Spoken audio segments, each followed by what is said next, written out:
എല്ലാവർക്കും എൻ്റെ നമസ്കാരം. ഇന്ന് ഇവിടെ ഈ ലഹരി വിരുദ്ധ പരിപാടി, ബോധവൽക്കരണ പരിപാടി ഉദ്ഘാടനം ചെയ്ത ബഹുമാനപ്പെട്ട MLA ശ്രീ രമേശ് പിഷാരടി അവർക്കും, അതുപോലെ തന്നെ ഈ യോഗാധ്യക്ഷനായ ശ്രീ സ്മിതേഷ് ജി അവർക്കും, ഇന്ന് വിശിഷ്ടവിദ്യയായി ഇവിടെ വന്നിട്ടുള്ള ബെബിൻ അവർക്കും, അതുപോലെ തന്നെ ഈ സ്കൂളിൻ്റെ പ്രിൻസിപ്പൽ മാഡം നിഷ മാഡത്തിനും, മറ്റെല്ലാവർക്കും, എല്ലാത്തിലുപരി എൻ്റെ പ്രിയപ്പെട്ട വിദ്യാർത്ഥിനി സുഹൃത്തുക്കൾക്കും ആദ്യം തന്നെ എൻ്റെ നമസ്കാരം. ലഹരി എന്നാൽ എന്താണ് എന്നതിനെപ്പറ്റി അറിയുന്ന എത്ര പേരുണ്ട് ഇവിടെ? ലഹരി എന്നാൽ എന്താണ്? ആർക്ക് പറയാം? അല്ലെങ്കിൽ ഏതെങ്കിലും ഒരു ലഹരി പദാർത്ഥത്തെക്കുറിച്ച് അറിയുന്ന എത്ര പേരുണ്ട്? പേപ്പർ വായിക്കാറുണ്ടോ? ന്യൂസ് പേപ്പർ വായിക്കാറുണ്ടോ? ഇല്ല. എന്താ വായിക്കാത്തത്? ന്യൂസ് പേപ്പർ വായിക്കണം, അറിവ് നേടണം. സാധാരണയായിട്ട് ലഹരി എന്ന് പറഞ്ഞാൽ നമുക്കറിയാം, കഞ്ചാവുമായി ബന്ധപ്പെട്ട് ഒരാളെ അവിടെ അറസ്റ്റ് ചെയ്തു, ഇല്ലെങ്കിൽ ഇവിടെ എക്സൈസ് അറസ്റ്റ് ചെയ്തു. മറ്റൊരു സ്ഥലത്ത് വേറെ എന്തെങ്കിലും ഒരു ലഹരി പദാർത്ഥമായിട്ട് ഒരാളെ അറസ്റ്റ് ചെയ്തു. കേട്ടിട്ടുണ്ടോ? ഈ ലഹരി പദാർത്ഥങ്ങൾ എവിടെ നിന്നാണ് വരുന്നതെന്ന് പറ്റി അറിയോ? ആർക്കെങ്കിലും അറിയോ? ഇല്ല. ലഹരി എന്ന് പറഞ്ഞാൽ ഇപ്പം നേരത്തെ ഇവിടെ പറയുകയുണ്ടായി, ലഹരി എന്നതിന് പ്രത്യേകിച്ച് ഒരു ലഹരി പദാർത്ഥമായി ബന്ധമില്ല. എങ്കിലും ഇപ്പോൾ പൊതുവേ നമുക്ക് ലഹരി പദാർത്ഥങ്ങളുടെ ദുരുപയോഗം കാരണം നമ്മുടെ കുട്ടികളുടെയും അതുപോലെ തന്നെ മുതിർന്നവരെയും യുവാക്കളെയും എല്ലാം ബാധിക്കുന്ന തരത്തിൽ ഈ ലഹരി പദാർത്ഥത്തിന് ഒരു അടിമപ്പെടുന്ന രീതിയിലേക്ക് വരുമ്പോഴാണ് ലഹരിയുടെ ദുരുപയോഗത്തിനെ പറ്റി നമ്മൾ ചിന്തിക്കുന്നത് തന്നെ. നമുക്കറിയാം, ഇന്ന് ഏറ്റവും കൂടുതൽ ലഹരി പദാർത്ഥം ഉപയോഗിക്കുന്ന രീതിയിലേക്ക് നമ്മുടെ യുവതലമുറ വളർന്നു കഴിഞ്ഞിരിക്കുന്നു. ഏറെക്കുറെ കേരളത്തിലെ തന്നെ 12% വരുന്ന യുവാക്കൾക്ക് ലഹരിയുമായി ബന്ധപ്പെട്ട് അല്ലെങ്കിൽ ലഹരി ഉപയോഗിക്കുന്നതിനെക്കുറിച്ച് അതീവ താല്പര്യമുള്ളതും അവർ ഈ ലഹരി പദാർത്ഥം ഉപയോഗിച്ചുകൊണ്ട് പല വിധ്വംസക പ്രവർത്തനങ്ങളും അതുപോലെ തന്നെ സ്വന്തം മാതാപിതാക്കളെ പോലും തിരിച്ചറിയാൻ പറ്റാത്ത രീതിയിൽ ലഹരിക്ക് അടിമപ്പെട്ട് കഴിഞ്ഞിരിക്കുകയാണ്. അപ്പോൾ ലഹരിയുടെ കാഠിന്യം, ലഹരി കൊണ്ടുണ്ടാകുന്ന ബുദ്ധിമുട്ട് അല്ലെങ്കിൽ ലഹരി കൊണ്ട് ഒരു ഹാംനെസ്, അത് എത്രത്തോളമാണ് എന്നുള്ളത് നമുക്ക് ആലോചിച്ചറിയാൻ പറ്റും. നിങ്ങൾ കേട്ടിട്ടുണ്ടായിരിക്കും, കഞ്ചാവ് ഉപയോഗിച്ചുകൊണ്ട് ഒരു വ്യക്തി അയാളുടെ അമ്മയെയും അതുപോലെ തന്നെ സഹോദരിയെയും ആക്രമിച്ചു, അതുപോലെ തന്നെ തലയടിച്ച് പൊട്ടിച്ചു. ഇത്തരത്തിലുള്ള പ്രവർത്തനങ്ങൾ ചെയ്തു എന്നുള്ളത്. അതിൻ്റെ കാരണം എന്താണ്? ലഹരി ഉപയോഗിക്കുന്നതിലൂടെ, അതായത് ലഹരിക്ക് അടിമപ്പെട്ട് ലഹരി പദാർത്ഥം ഉപയോഗിച്ചുകൊണ്ടിരിക്കുന്നതിലൂടെ സ്വന്തം മസ്തിഷ്കത്തിനും അതുപോലെ തന്നെ ഹൃദയത്തിനും കരളിനും വൃക്കയ്ക്കും എല്ലാ തരത്തിലുള്ള മനുഷ്യൻ്റെ ശരീരത്തിലുള്ള ഏതൊക്കെ തരത്തിലുള്ള അവയവങ്ങളാണോ നമുക്ക് ഒരു മനുഷ്യനായി ജീവിക്കാൻ വേണ്ടത്, അതെല്ലാം ഇത് നശിപ്പിക്കുന്നു. അത് കാരണം എന്താ സംഭവിക്കുന്നത്? നമ്മൾ മനുഷ്യനല്ലാത്ത അവസ്ഥയിലേക്ക് പോകുന്നു. നേരത്തെ നമ്മൾ MLA പറയുകയുണ്ടായി, നമ്മളുടെ സ്വബോധം നഷ്ടപ്പെടുന്നു, നമ്മൾക്ക് തിരിച്ചറിയാനുള്ള കഴിവ് നഷ്ടപ്പെടുന്നു. ആരാണ്, എന്താണ്, അച്ഛനാണോ അമ്മയാണോ അല്ലെങ്കിൽ ഇത് കൂട്ടുകാരനാണോ കൂട്ടുകാരിയാണോ എന്ന് അറിയുന്നതിനുള്ള ആ ഒരു അറിവ് നമ്മളിൽ നിന്നും പോകുന്നു. ഇത് കാരണം. അപ്പോൾ ഇത് വളരെ വലിയൊരു വിപത്താണ് എന്ന് നമ്മളെപ്പോഴും പറഞ്ഞു നടക്കുന്നതിലുപരി നമ്മളെപ്പോഴും പറയുന്നുണ്ട് ഇത് വളരെ വലിയ വിപത്താണ്, വലിയൊരു വിപത്താണെന്ന്. പക്ഷേ ഈ വിപത്തിനെ നമുക്ക് എങ്ങനെ കൈകാര്യം ചെയ്യാം, അവിടെയാണ് നമ്മൾ ശ്രദ്ധിക്കേണ്ട കാര്യം. അതിനു വേണ്ടിയിട്ട് നമ്മളുടെ ഇടയിൽ തന്നെ നമ്മൾ ഓരോരുത്തരും ഇതിന് പിന്നിൽ ഉണ്ടായിരിക്കണം. നമുക്ക് എന്തൊക്കെ ചെയ്യാൻ പറ്റും? ഉദാഹരണത്തിന്, പൊതുവെ ഈ ലഹരിയുമായി ബന്ധപ്പെട്ട മാഫിയകൾ അവർ ഏറെ ടാർഗറ്റ് ചെയ്യുന്ന ഒരു സ്ഥലമാണ് സ്കൂളുകൾ, കോളേജുകൾ, അതിന് ചുറ്റുമുള്ള സ്ഥലങ്ങൾ, പ്രധാനമായും അതിൻ്റെ അടുത്തുള്ള ചെറിയ ചെറിയ കടകൾ. അപ്പോൾ നിങ്ങൾ ഇപ്പോൾ ഈ സ്കൂൾ പഠിക്കുന്ന ഒരു കുട്ടിയാണെങ്കിൽ നിങ്ങൾ പോകുമ്പോഴും വരുമ്പോഴും എല്ലാം നിങ്ങൾക്ക് കാണാൻ പറ്റും പുറത്ത് എന്താണ് നടക്കുന്നത്. കണ്ടിട്ടുണ്ടോ? പുറത്ത് ചില കടകളിലെല്ലാം വളരെ കൂടുതലായിട്ടുള്ള യൂത്തിൻ്റെ ഒരു കൂട്ടായ്മ ചില സ്ഥലത്തുണ്ടാവും. അപ്പോൾ യുവാക്കൾക്കിടയിൽ നമുക്കറിയാൻ പറ്റും, നമ്മളെപ്പോഴും പുതിയ പുതിയ ടേസ്റ്റ് തേടി പോകുന്ന ആളുകളാണ്, അല്ലേ? ഒരു കടയിൽ നിന്ന് ഒരു പ്രാവശ്യം നമ്മൾ ഭക്ഷണം കഴിച്ചാൽ പിന്നെ നമ്മൾ ആ കടയിൽ കയറുന്നതിന് പകരം ഇനിയൊരു സ്ഥലം നോക്കും. നോക്കാറില്ലേ? നോക്കാറുണ്ടോ ഇല്ലയോ? ഉണ്ട്. അപ്പോൾ നമ്മൾ എന്താ ചെയ്യുക? ഫൈനലി എവിടെയാണ് നല്ല ഭക്ഷണം കിട്ടുന്നത്, ആ നല്ല ഭക്ഷണം കിട്ടുന്ന സ്ഥലം നമ്മൾ തേടി പോവും. പോവാറുണ്ടോ? ഉണ്ട്. അതേപോലെ തന്നെ ലഹരി ഒരു പ്രാവശ്യം ഉപയോഗിച്ച് കഴിഞ്ഞാൽ പിന്നെ അത് കിട്ടുന്ന സ്ഥലങ്ങൾ എവിടെയാണെന്നുള്ളത് നമ്മൾ ഐഡൻറ്റിഫൈ ചെയ്ത് കഴിഞ്ഞാൽ അവിടെ ഇതുപോലുള്ള വളരെ കൂടുതലായിട്ടുള്ള യുവാക്കളുടെ നിര അവിടേക്ക് എത്തുന്നതായിട്ട് കാണാൻ പറ്റും. അപ്പോൾ അങ്ങനത്തെ ഒരു സാഹചര്യം, അങ്ങനത്തെ ഒരു സാധ്യത നിങ്ങളെ കയ്യിൽ കാണുകയാണെങ്കിൽ നിങ്ങൾ എന്താണ് ചെയ്യേണ്ടത്? നിങ്ങൾക്കൊരു സംശയം തോന്നി, പുറത്തൊരു കടയുണ്ട്, ആ കടയിൽ സ്ഥിരം ഞങ്ങൾ പോകുന്ന സമയത്ത് വളരെ കൂടുതലായിട്ട് കുട്ടികൾ ഇരിക്കുന്നുണ്ട്, അല്ലെങ്കിൽ അവിടെ സിഗരറ്റ് വലിക്കുന്നതായിട്ട് കാണുന്നുണ്ട്. അങ്ങനത്തെ ഒരു സംഭവം നിങ്ങൾ ശ്രദ്ധയിൽപ്പെട്ടാൽ നിങ്ങൾ എന്ത് ചെയ്യും? എന്താ ചെയ്യാൻ പറ്റുക? ആർക്കെങ്കിലും അറിയോ? ഒരു ക്രൈം സ്റ്റോപ്പർ എന്നൊരു ടോൾ ഫ്രീ ക്രൈം സ്റ്റോപ്പർ നമ്പറുണ്ട്. അതിനെപ്പറ്റി അറിയോ? ആർക്കെങ്കിലും അറിയോ? അത് അറിയോ? ആരെങ്കിലും പറഞ്ഞാൽ ഒരു അവാർഡ് തരാം. ആർക്കും അറിയില്ല? 1090 1090. എന്താണ്? 1090. ഈ ഒരു ക്രൈം സ്റ്റോപ്പർ നമ്പറുണ്ട്. അപ്പോൾ അതിൽ നമുക്ക് ഈ കാര്യങ്ങൾ പറയാം. എങ്ങനെ? ഇതുപോലെ സംശയം. ഇപ്പം ഞാൻ പറയുന്നത് നിങ്ങളവിടെ മയക്കുമരുന്ന് ഉണ്ട്, അല്ലെങ്കിൽ അവിടെ മയക്കുമരുന്ന് വിൽക്കുന്നുണ്ട് എന്ന് കൂടി പറയേണ്ട ആവശ്യമില്ല. ഇങ്ങനെ ഒരു സംശയം ഞങ്ങൾക്ക് ഈ കടയുമായിട്ടുണ്ട് എന്നുള്ളത് നിങ്ങൾ അറിയിച്ചാൽ നിങ്ങളുടെ ഐഡൻറ്റിറ്റി ആരും ഡിസ്ക്ലോസ് ചെയ്യില്ല. ആരാണോ പറഞ്ഞത് എന്ന് ആരും പറയില്ല. പക്ഷേ ആ കടയെക്കുറിച്ച് കൃത്യമായ രീതിയിൽ പോലീസിൻ്റെ അന്വേഷണം ഉണ്ടാകും. അതുകൂടാതെ തന്നെ ഇപ്പോൾ ഓപ്പറേഷൻ തൂഫാൻ കേട്ടിട്ടുണ്ടോ? അപ്പോൾ ഓപ്പറേഷൻ തൂഫാൻ എന്ന് പറയുന്നത് കേരള ഗവൺമെൻറ്റിൻ്റെ ഒരു പുതിയ ഈ ലഹരി വിരുദ്ധ പോരാട്ടത്തിൻ്റെ ഭാഗമായിട്ടുള്ള ഒരു സംരംഭമാണ്.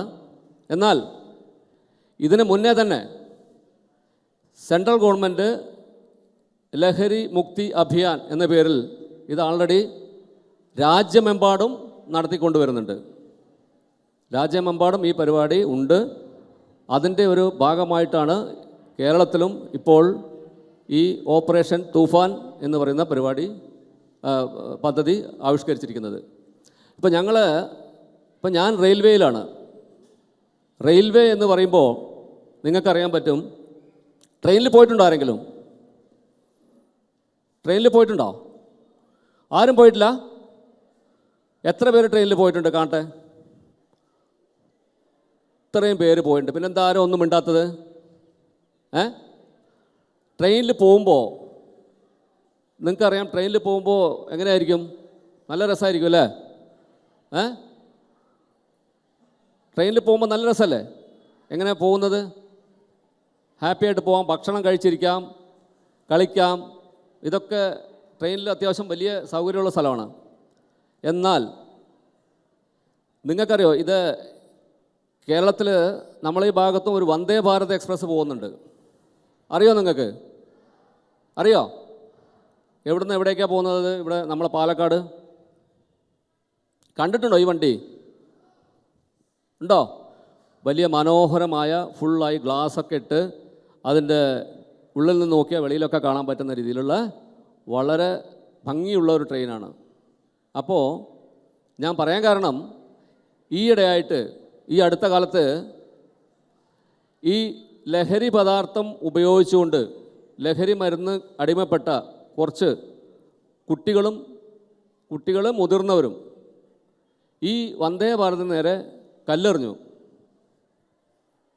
മനസ്സിലായോ? കാരണം എന്താണ്? സാധാരണ മനുഷ്യൻ നമുക്ക് ഇത്തരത്തിലൊരു വന്ദേ ഭാരത് പോകുന്നുണ്ടെങ്കിൽ നമുക്ക് എറിയാൻ തോന്നുമോ? ആർക്കെങ്കിലും തോന്നുമോ? കാരണം അതിൻ്റെ ഭംഗിയും ആ പോകുന്നതിൻ്റെ ആ ഒരു എടുപ്പും ഭാവവും മട്ടുമൊക്കെ കണ്ടാൽ നമുക്ക് വളരെ സന്തോഷം തോന്നും. പക്ഷേ തിരിച്ച് അവർക്കെന്താ തോന്നിയത്? ഈ ട്രെയിനിനൊന്ന് കല്ലെറിഞ്ഞാലോ എന്ന്. അവർ കല്ലെറിഞ്ഞു.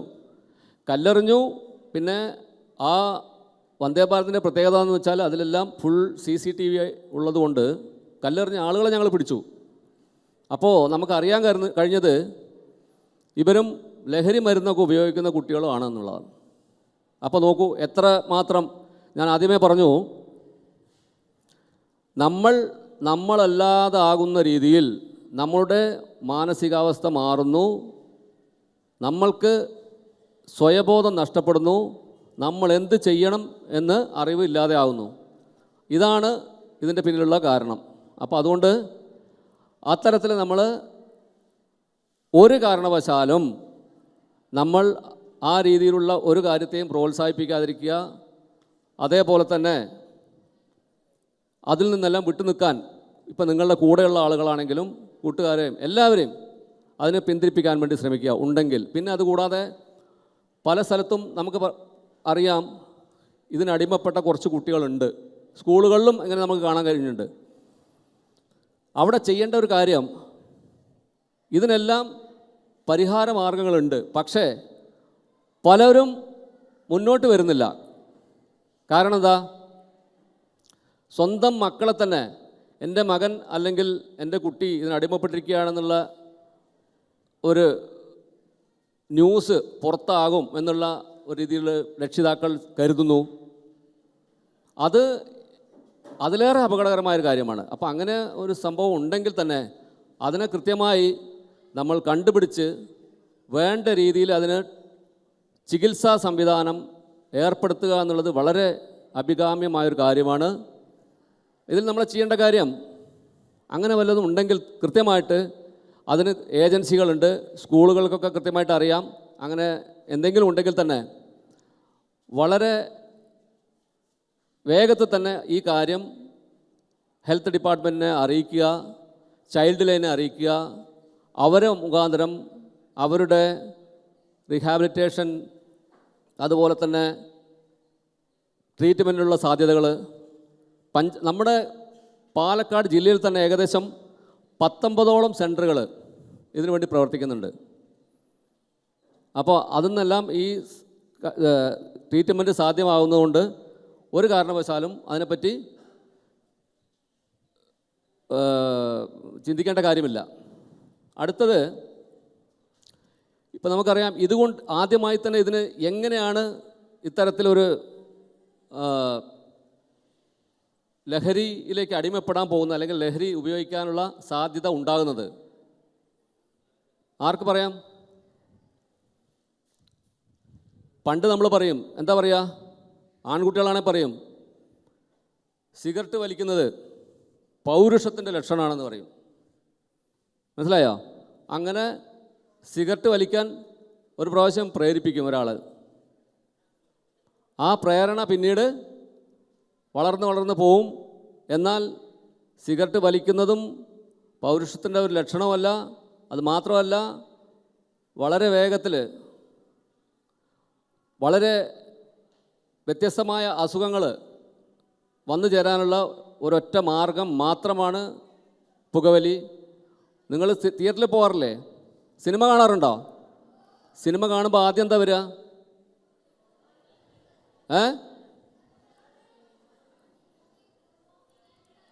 Smoking is injurious to health. ഇത് നിങ്ങൾക്കെല്ലാം അറിയാം. പിന്നെ നിങ്ങളിതിനു വേണ്ടി തയ്യാറാകുമോ? ഇല്ല. നമ്മൾ അറ്റ്ലീസ്റ്റ് ഇന്ന് ഈ ബോധവൽക്കരണ പരിപാടി കേട്ടിട്ടുള്ള ഒരു കുട്ടി പോലും ഇതിന് അടിമപ്പെടരുത് എന്നാണ് എനിക്ക് ഈ അവസരത്തിൽ പറയാനുള്ളത്. ഇനി നിങ്ങൾക്കറിയാം ഇതിൻ്റെ വ്യാപനം എങ്ങനെയാണ് ഉണ്ടാകുന്നതെന്നുള്ളതാണ്. ഇതിൻ്റെ വ്യാപനത്തിന് കാരണം ഒരു പ്രാവശ്യം ഇപ്പോൾ ഇവിടെ ധന്യശ്രീ നമ്മളൊരു ഫ്ലാഷ് മോബ് കാണിക്കണ്ടായി. ധന്യശ്രീ ഒരു ഫ്ലാഷ് മോബ് കാണിക്കുമ്പോൾ ആദ്യം ധന്യശ്രീ മാത്രം ആ ഡ്രിങ്ക്സ് കഴിച്ചു അല്ലേ? നിങ്ങൾ കണ്ടില്ലേ ആ പ്രോഗ്രാം? ആ പ്രോഗ്രാമിൽ നിങ്ങൾക്ക് എന്താ മനസ്സിലായത്? എന്താ മനസ്സിലായത് ആ പ്രോഗ്രാമിന്? പറയൂ. ധന്യശ്രീ കുടിച്ചു, അതിനുശേഷം ഇനിയൊരാളെ പ്രേരിപ്പിച്ചു അല്ലേ? ഇത് കുടിക്കൂ എന്ന് പറഞ്ഞ് പ്രേരിപ്പിച്ചപ്പോൾ ആ പ്രേരിപ്പിച്ച മറ്റേ കുട്ടി അത് വാങ്ങി കുടിച്ചില്ലേ? അപ്പം നിങ്ങളോട് അങ്ങനെ ഒരാൾ പ്രേരണയായിട്ട് വരികയാണെങ്കിൽ നിങ്ങളെന്താ ചെയ്യേണ്ടത്? എത്ര ആൾക്കാർ വേണ്ടെന്ന് പറയും? എല്ലാവരും പറയും ഇതാണ് നമുക്ക് വേണ്ടത്. ഏത് കാരണവശാലും നിങ്ങൾക്ക് തോന്നുന്നു ഇത് തെറ്റായ രീതിയിലുള്ളൊരു പാർട്ടിയാണ്, ഇതിൽ മയക്കുമരുന്നിന് സാധ്യതയുണ്ട്, അങ്ങനെ വന്നാൽ നിങ്ങൾ ഒരു കാരണവശാലും അത്തരത്തിലുള്ള പാർട്ടികൾ അറ്റൻഡ് ചെയ്യാതിരിക്കുക. അതാണ് ഏറ്റവും വലിയ മാർഗം. നിങ്ങൾക്കറിയോ, കേരളത്തിൻ്റെ ഗേറ്റ് വേ ആണ് പാലക്കാട്. പാലക്കാട് റെയിൽവേ സ്റ്റേഷനിൽ മാത്രം കഴിഞ്ഞ വർഷത്തിൽ 2025 പാലക്കാട് റെയിൽവേ സ്റ്റേഷനിൽ മാത്രം റെയിൽവേ പ്രൊട്ടക്ഷൻ ഫോഴ്സും അതുപോലെ തന്നെ എക്സൈസും ഗവൺമെൻറ് റെയിൽവേ പോലീസും കൂടി ചേർന്ന് ഏകദേശം 770ഓളം കിലോ കഞ്ചാവ് കടത്തി കൊണ്ടുവരുന്നത് പിടിക്കാൻ പറ്റിയിട്ടുണ്ട്. അതിൽ ഏകദേശം 100 കേസെടുക്കുകയും 55-ലേറെ ആളുകളെ അറസ്റ്റ് ചെയ്യുകയും ചെയ്തു. അപ്പോൾ നിങ്ങൾക്കറിയാൻ പറ്റും 735 അല്ലെങ്കിൽ 775 കിലോ എന്നൊക്കെ പറയുമ്പോൾ എത്രമാത്രം വലിയ രീതിയിലാണ് ഇത് ഇങ്ങോട്ട് കടത്തിക്കൊണ്ടുവരുന്നതെന്നുള്ളത് മനസ്സിലായില്ലേ? അപ്പോൾ ഇത്തരത്തിൽ നമ്മൾ കുറച്ചുകൂടെ നമ്മളുടെ ലെവലിൽ, കുട്ടികളുടെ ലെവലിൽ ഇതിന് കൂടുതൽ ശ്രദ്ധ കൊടുത്താൽ നമുക്ക് ഈ വിപത്തിൽ നിന്നും ഒരു പരിധി വരെ പൂർണ്ണമായും നമ്മളെ മാറ്റി നിർത്താൻ സാധിക്കും. അതുപോലെ തന്നെ ഇതിൻ്റെ പണിഷ്മെൻറ്റുകളെക്കുറിച്ച് പറയുകയാണെങ്കിൽ വളരെ വലിയ പണിഷ്മെൻറ്റാണ് ഇതിനൊക്കെ ഉള്ളത്. പക്ഷേ ചില പ്രത്യേക സാഹചര്യത്തിൽ ഇതിന് വിറ്റ്നസ്സായി നിൽക്കുന്ന ആളുകൾ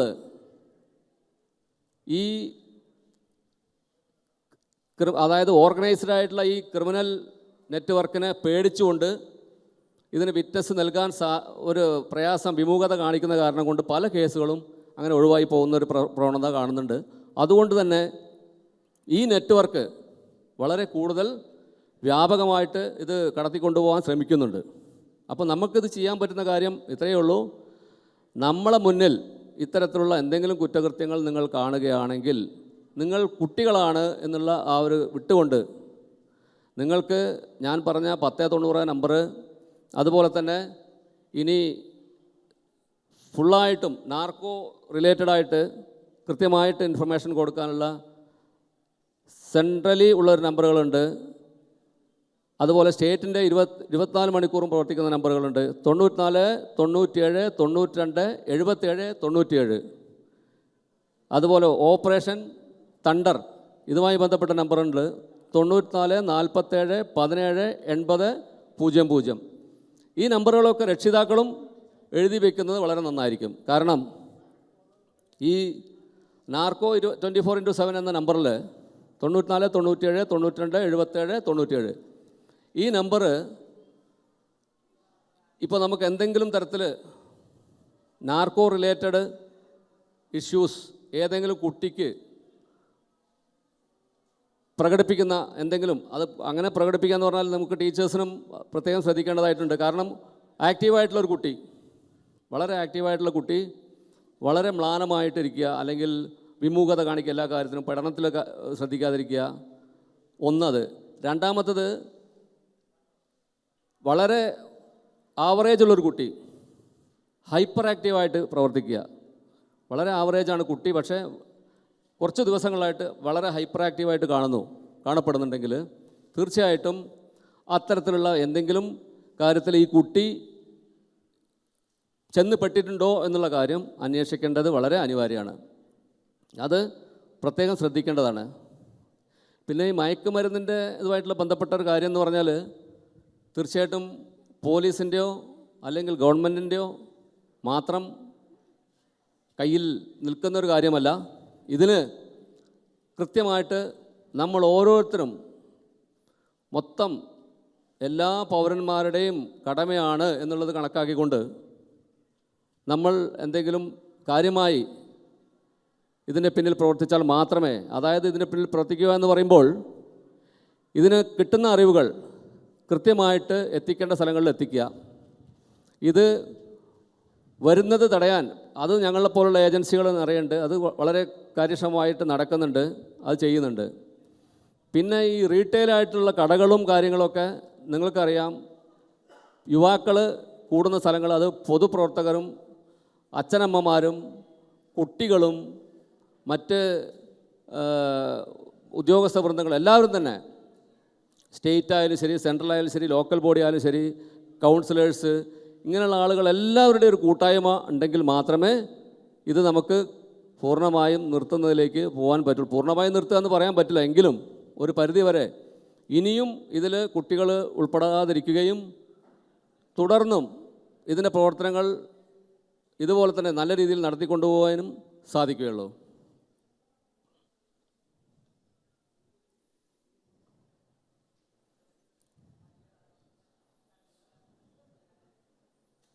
അപ്പോൾ ഏറെക്കുറെ ഇതൊക്കെയാണ് ഇതുമായി ബന്ധപ്പെട്ടുള്ള കാര്യങ്ങൾ.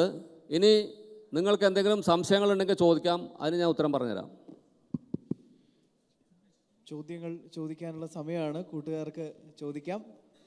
എഴുന്നേറ്റ് നിന്ന് മോനെ, പേരും ക്ലാസ്സും ഒന്ന് പറയണേ, എന്നിട്ട് ചോദ്യം. സഞ്ജയ് ആർ. ഒച്ചത്ത് പറ, മൈക്കൊന്ന് അടുത്ത് പിടിക്കാമോ? അടുത്ത് പിടിക്കാം. ആ, യെസ്.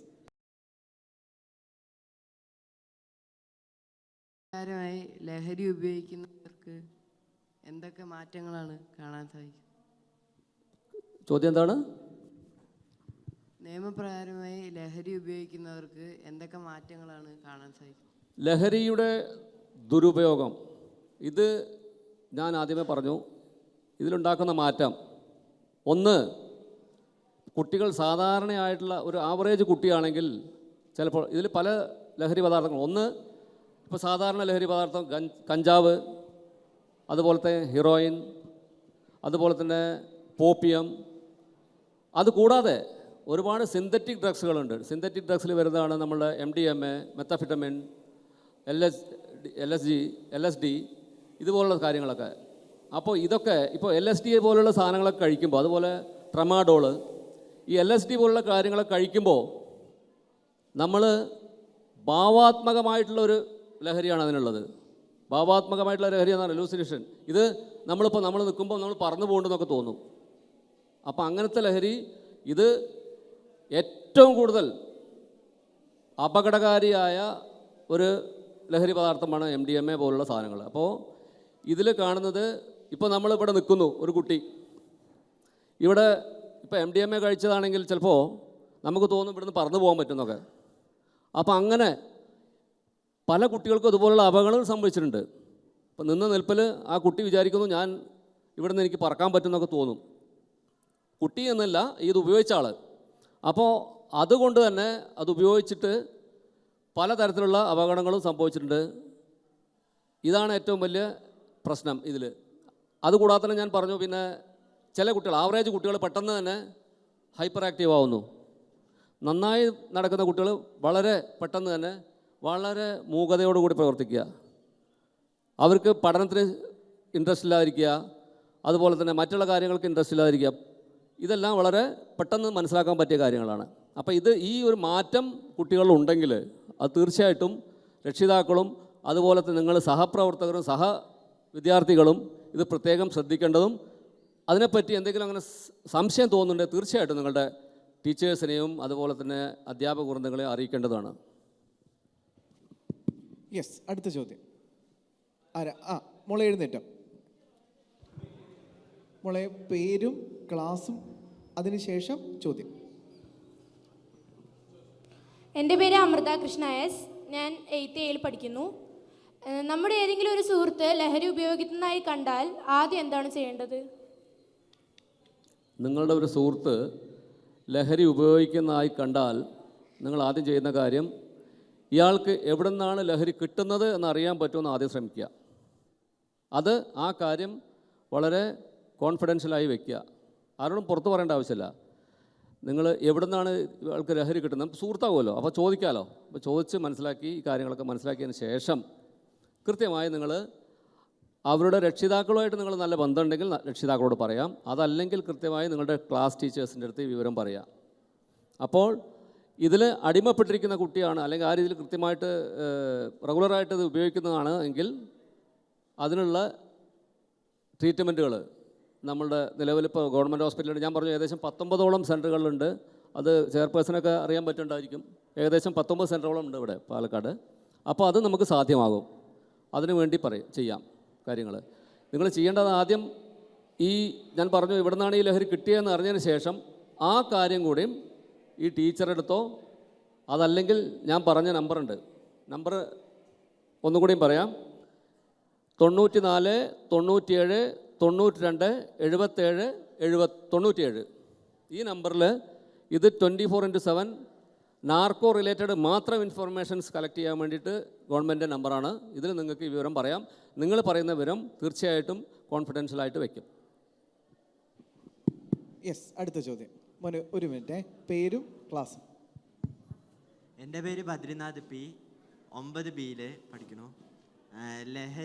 ലഹരിക്കടിമപ്പെട്ട ഒരു വിദ്യാർത്ഥിക്ക് സഹായം ലഭിക്കാൻ എവിടെയാണ് ആദ്യം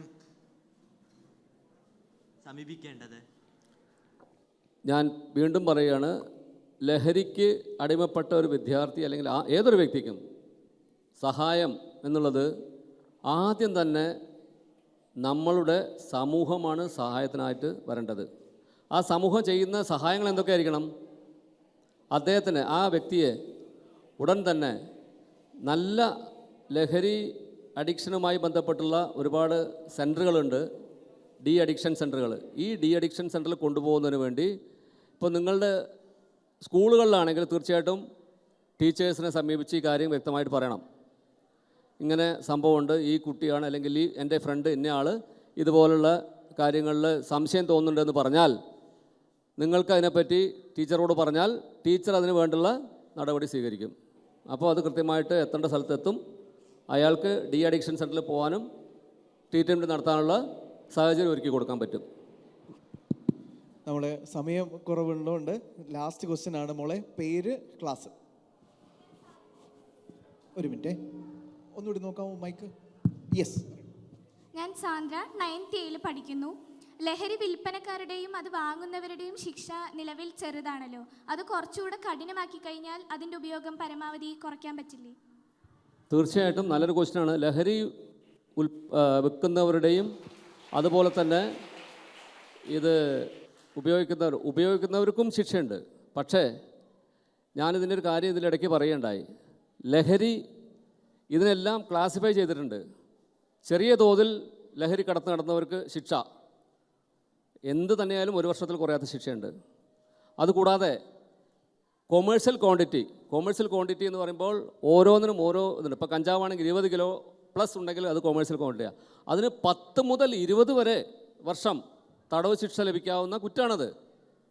അതേപോലെ MDMA 10 ഗ്രാമിൽ കൂടുതലുണ്ടെങ്കിൽ തന്നെ അതിന് 10 മുതൽ 20 വർഷം വരെ കഠിന തടവ് ലഭിക്കുന്ന കുറ്റകൃത്യമാണത്. ഇതെല്ലാം നിലവിലുണ്ടെങ്കിൽ പോലും പലപ്പോഴും ഞാൻ പറഞ്ഞു ഇതിൻ്റെ തെളിവിൻ്റെ അഭാവത്തിൽ പല കാര്യങ്ങളും, തെളിവ് എന്നുള്ളതിന് നമുക്ക് കണ്ട ആളുകൾ കൃത്യമായിട്ട് അതിന് വിറ്റ്നസ് പറയണം. അത് പറയാത്ത സാഹചര്യങ്ങൾ പലപ്പോഴും ഉണ്ടാകുന്നത് എന്താ വെച്ചാൽ ഈ മയക്കുമരുന്ന് മാഫിയ അല്ലെങ്കിൽ ലോബിയെ പേടിച്ചുകൊണ്ട് പല ആളുകളൊന്ന് പിന്മാറും. അപ്പം അങ്ങനെയുള്ള സാഹചര്യത്തിൽ അവർ പെട്ടെന്ന് തന്നെ റിലീസായി പോകും. അങ്ങനത്തെ ഒരു സാഹചര്യം ഉണ്ട്, ഇല്ല എന്നല്ല. പക്ഷേ എങ്കിലും നമ്മളുടെ ജുഡീഷ്യറി അതിനുവേണ്ടി പ്രവർത്തിക്കുന്നുണ്ട്. കൃത്യമായും കുട്ടി പറഞ്ഞത് വളരെ ശക്തമായൊരു കാര്യമാണ്. ഇപ്പോൾ നമുക്കറിയാം ചോദ്യപേപ്പർ ലീക്കായതുമായി ബന്ധപ്പെട്ട്, നീറ്റ് പരീക്ഷയിലെ ചോദ്യപേപ്പറുമായി ലീക്കായതുമായി ബന്ധപ്പെട്ട് പ്രത്യേകമായിട്ട് തന്നെ ഒരു ശിക്ഷാ സംവിധാനം ഉണ്ടാക്കാൻ പോവുകയാണ്. അതിന് ഫാസ്റ്റ് ട്രാക്ക് കോർട്ടടക്കം സർക്കാർ അതിൻ്റെ പരിഗണനയിലുണ്ട്. അതേപോലെ തന്നെ നിങ്ങളുടെ എല്ലാം ഇതുപോലെ പല സ്ഥലത്തുനിന്നും കിട്ടുന്ന ഈ ഒരു റിപ്പോർട്ടുകളുടെ അടിസ്ഥാനത്തിലും നിങ്ങളുടെ അഭിപ്രായങ്ങളുടെ അടിസ്ഥാനത്തിലും ഇതിനും ശക്തമായിട്ടുള്ള ശിക്ഷാ നടപടികൾ ഉണ്ടാവാൻ ഫ്യൂച്ചറിൽ സാധ്യതയുണ്ട്. ഇപ്പോഴന്നെ ഉണ്ട്, എങ്കിലും ഇനിയും ശക്തമാക്കാനുള്ള സാധ്യതയും ഉണ്ട്. Thank you. Yes, thank you sir. അപ്പോൾ എല്ലാവർക്കും കൂടി ഒരു ലാസ്റ്റ് ഞാനൊരു കാര്യം പറയാൻ ആഗ്രഹിക്കുകയാണ്. ലഹരി നമുക്ക് വേണോ വേണ്ടയോ? ലഹരി നമ്മൾക്ക് വേണം. എന്തിന് ലഹരി വേണം? എല്ലാ തരത്തിലുള്ള ലഹരി വേണം. എന്താണെന്നറിയോ? പഠനം വേണ്ടേ? നിങ്ങൾക്ക് നല്ല നല്ല സ്പോർട്സ് ഐറ്റംസ് ചെയ്യാം.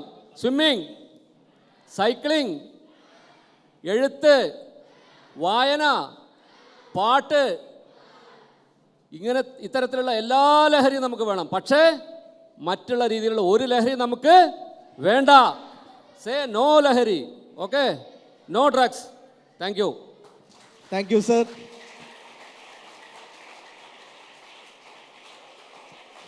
Thank you so much.